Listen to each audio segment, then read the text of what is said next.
Tim 1 Opsnal Polresta Padang menangkap salah satu komplotan spesialis pencurian yang kerap menyasar rumah kontrakan di sebuah bengkel di kawasan Kuranji, Kota Padang, Sumatera Barat. Pelaku diketahui beraksi pada akhir Mei lalu di sebuah rumah kontrakan di Jalan Kabun Raya, Pasar Ambacang. Pelaku merangsek masuk ke dalam rumah saat korban sedang tertidur pulas. Pelaku menggasak sebuah ponsel yang berada tepat di samping tubuh korban serta mengobrak-abrik isi lemari. Akibat pencurian, korban alami kerugian mencapai 71 juta rupiah karena sejumlah perhiasan emas di dalam tas juga ikut raib. Dalam melancarkan aksinya, pelaku dibantu seorang rekannya berinisial KG yang kini buron. Mencongkel rumah, masuk ke ambil barang di dalam kamar korban. Untuk yang diambilnya apa saja nih, Bu? Yang diambil oleh pelaku satu handphone, satu buah tas dan uang. Akibat perbuatannya, pelaku dijerat pasal 477 KUHP dengan ancaman hukuman di atas 5 tahun penjara. Dari Padang, Sumatera Barat, Budi Sunandar, Ainis melaporkan.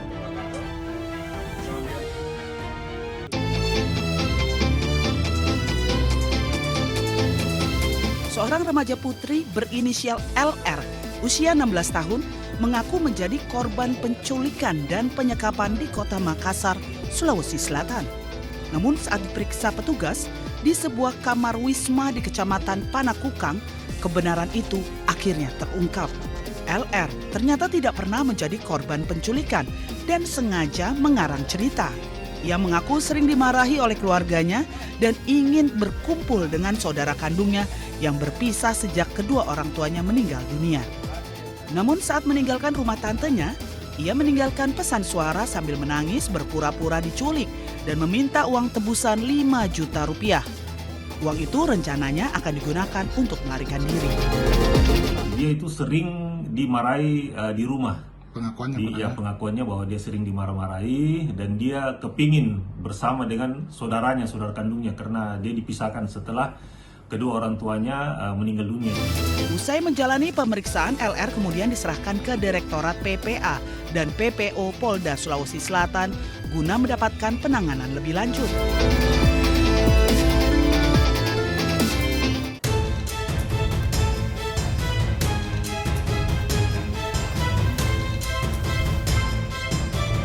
Warga Paris, Prancis memadati Kanal Saint Martin di tengah melonjaknya suhu hingga 37 derajat Celcius. Warga sempat memadati kanal, berenang di air dan duduk di sepanjang tepi kanal untuk menurunkan suhu tubuh.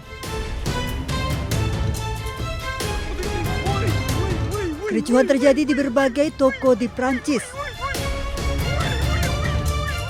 Warga berebut membeli kipas angin dan pendingin ruangan di tengah serangan gelombang panas ekstrim.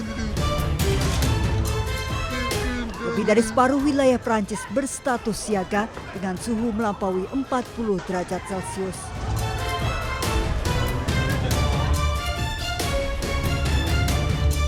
Akibat serangan gelombang panas ekstrim, warga Leipzig, Jerman frustasi.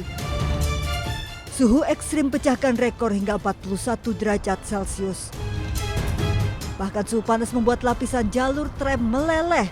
Kondisi ini membuat transportasi terganggu. Material ini memanas dan mengalir ke beberapa bagian rel dan jalan raya.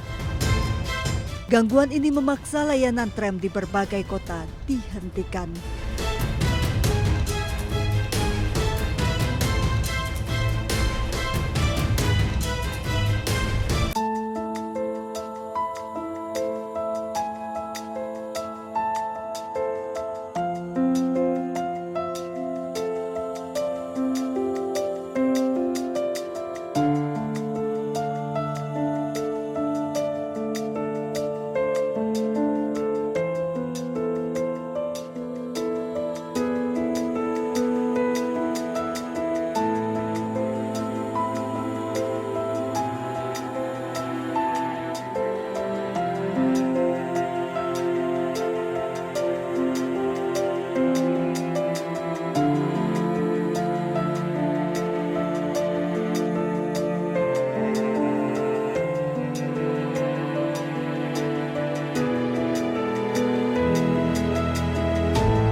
Tim penyelamat dikerahkan mencari para korban di reruntuhan Gedung Vista Mar Venezuela pada hari Minggu waktu setempat. Mereka melanjutkan upaya pencarian dan berteriak dengan harapan menerima respon dari kemungkinan korban selamat. Salah satunya adalah Flavio yang kehilangan istrinya.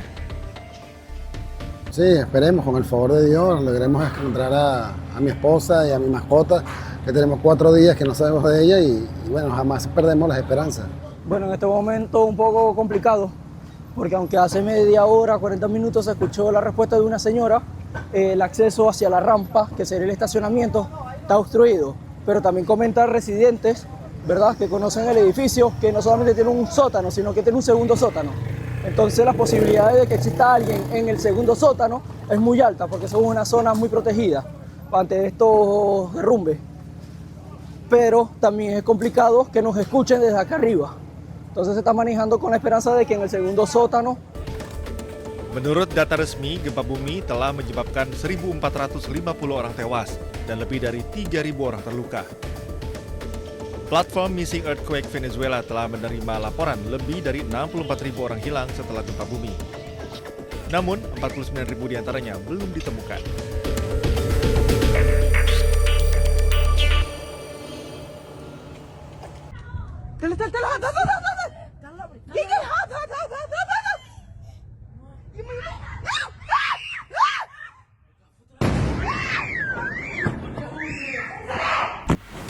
Di tengah meningkatnya eskalasi AS Iran, Ketua Komite Keamanan Nasional Parlemen Iran Ebrahim Azizi memperingatkan para pemimpin GCC bahwa mengizinkan pangkalan AS di negara mereka hanya akan mengancam keamanan.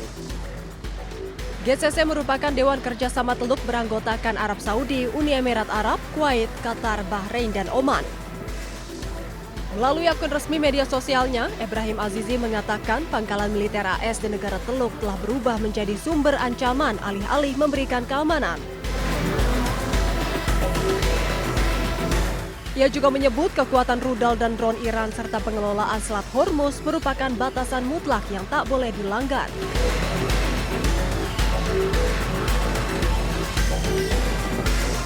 Sehingga satu-satunya jalan menuju keamanan regional hanyalah dengan menjauhkan diri dari Amerika Serikat.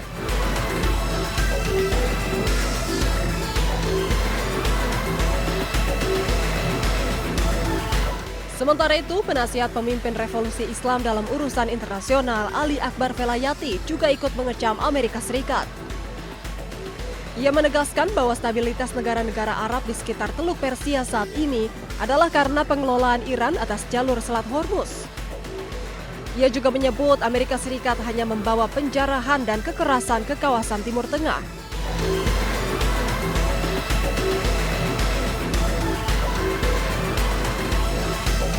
Setelah beberapa hari AS dan Iran menyepakati gencatan senjata, kedua pihak kini kembali saling serang. AS meluncurkan serangan udara terhadap sejumlah lokasi penyimpanan rudal, drone, dan radar pantai di Iran. Sementara Iran juga meluncurkan serangan balik ke pangkalan-pangkalan militer AS di Timur Tengah.